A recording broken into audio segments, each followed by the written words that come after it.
Hi friends, good morning. ఈరోజు మనము beef curry ఎలా చేయాలో నేర్చుకుందాం. ముందుగా నేను బీఫ్ని బౌల్లో వేసుకొని సాల్ట్ యాడ్ చేసుకొని శుభ్రంగా కడుక్కుంటున్నాను.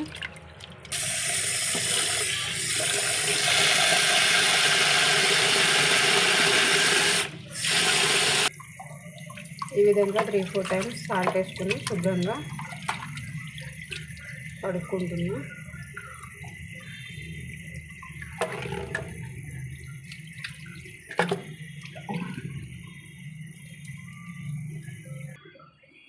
చూసారు కదా, ఈ విధంగా శుభ్రంగా కడుక్కున్న తర్వాత దీనిలో వాటర్ మొత్తం వంచేసాను.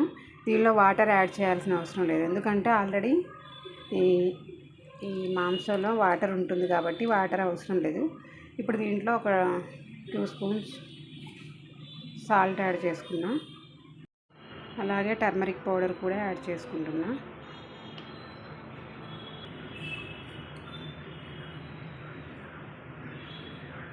చిల్లీ పౌడర్ యాడ్ చేసుకుంటున్నా.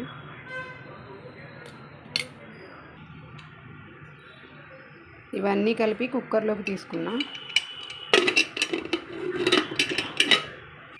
ఇప్పుడు స్టవ్ ఆన్ చేసి కుక్కర్ని పెట్టేసా.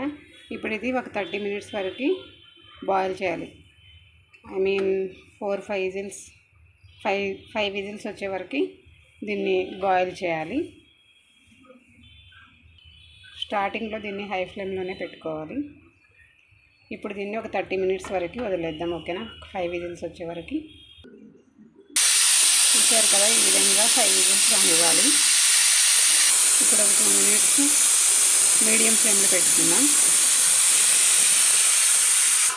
చూడండి, స్టవ్ మీద నుంచి దింపాను. ఇలా ఉడికిన తర్వాత ఇప్పుడు దీన్ని మనం చూసారు కదా, పీసెస్ ఇలా ఉడికిన తర్వాత మనం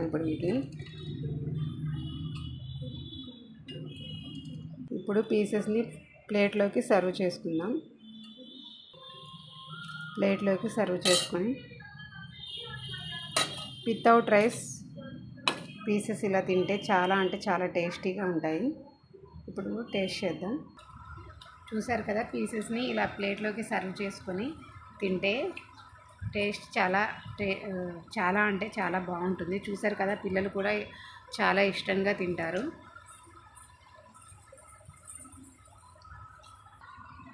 చూసారు కదా, పిల్లలు ఈ విధంగా ఇష్టంగా తింటారు.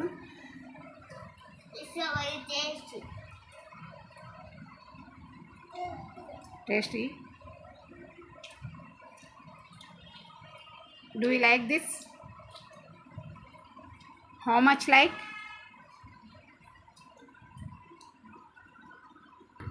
So much. Okay, have it.